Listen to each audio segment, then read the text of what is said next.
আজ শনিবার আর শনিবার তো বাচ্চাদের স্কুল বন্ধ থাকে। সারাদিনের অলস টাইমটা কিভাবে কাটালাম সেটা নিয়েই আজকের ব্লগটা। তো আজকে সকালবেলা একটু লেট করে উঠেছিলাম। উঠে বাসায় কিছু ফ্রোজেন রুটি ছিল নরমাল ফ্রিজে। সেটা ভেজে নিয়েছি, আগের দিনের তরকারি আর ডিম সিদ্ধ করে নিয়েছি, করেছিলাম চা। আর সবসময় তো চিয়া সিড খাই। আমি একটু দই দিয়ে মানে টক দই দিয়ে ভিজিয়ে রাখি চিয়া সিড, আর আমার হাসব্যান্ড একটু পানি দিয়ে ভিজিয়ে রাখে। তো দুজন দুভাবে আরকি খাই। তো সকালবেলা সবাই মিলে নাস্তাটা খেয়ে কমপ্লিট করলাম। তারপর দুপুরে রান্নার জন্য চলে গেলাম। আর আজকে একদম উঠতে প্রায় ১১টা বেজে গিয়েছিল। আর বাচ্চাদের স্কুল না থাকলে আমি একটু ঘুমানোর চেষ্টা করি। কারণ একদমই ঘুমানো হয় না। আমি যেহেতু দুপুরবেলা ঘুমাই না, আমার বাচ্চারাও ঘুমায় না।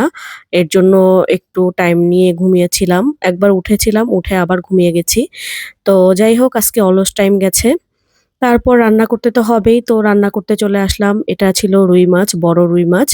তো এটাকে খুব ভালো করে ওয়াশ করে একটু ভেজে নিলাম। হলুদ লবণ দিয়ে মেখে রেখেছিলাম। তারপর ভেজে নিয়েছি। আর অবশিষ্ট যে তেলটা ছিল মাছ ভাজার, সে তেলটা দিয়েই আমি মাছটা রান্না করব। পেঁয়াজ দিয়ে দিলাম 1/2 কাপ। ওই তেলটার মধ্যেই এখন বেশি করে কাঁচামরিচ দিয়ে দিয়েছি। আর কাঁচামরিচটা সবসময় তেলের মধ্যে দিবেন, তাহলে খেতে ভালো লাগে মাছের তরকারিটা। তো আমি এখানে হলুদ, মরিচ, লবণ, ধনিয়া, জিরা আর একটু দিয়েছিলাম রসুন বাটা। দিয়ে এখন খুব পানি দিয়ে একটু ভালো করে কষিয়ে নিচ্ছি। কষানো হয়ে গেলে দিয়ে দিব টমেটো। আর টমেটো তো শীতের সময় না দিলে ভালো লাগে না। তো আজকে বলিনি কি দিয়ে যে রান্না করব। তো আজকে রান্না করব আমি শিমের বিচি দিয়ে আর সাথে নতুন আলু দিয়ে। তো শিমের বিচি এখনো খাওয়া হয়নি এই বছর। তো সেদিন নিয়ে আসছিল। তো কোটা বাছার জন্য আসলে রান্না করা হয় না। আমার এত আলসামি লাগে।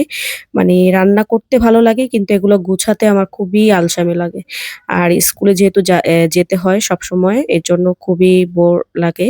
আজকে যেহেতু শনিবার ছিল তো ভাবলাম আজকে একটু রান্না করি।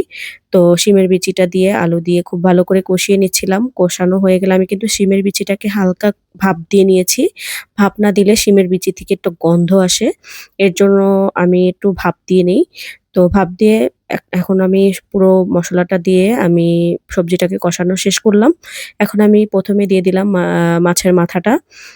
দিয়ে দিলাম এর জন্য যে মাছের মাথাটা একটু সিদ্ধ হতে সময় লাগে। তারপর মাছগুলো একে, একে দিয়ে দিচ্ছিলাম। মাছগুলো দিয়ে আমি কিছুক্ষণের জন্য বলক ওঠার জন্য ওয়েট করছিলাম। তো ও বলকটা উঠে গেছে। এখন রান্নাও কমপ্লিটটা হয়ে গেল। আমি ধনিয়া পাতা দিয়ে শেষ করলাম। তারপর বিকেলবেলা বাচ্চারা এই যে খেলাধুলো করতেছে, সেদিন সংসদ ভবন থেকে এটা কিনে দিয়েছিলাম আমার ভাইয়ের ছেলে আর ২ বাচ্চাকে। তো ওরা এখন বাসায় খেলছে আর বলছে, "আম্মু ভিডিও করো।" তো আমিও ভিডিও নিলাম।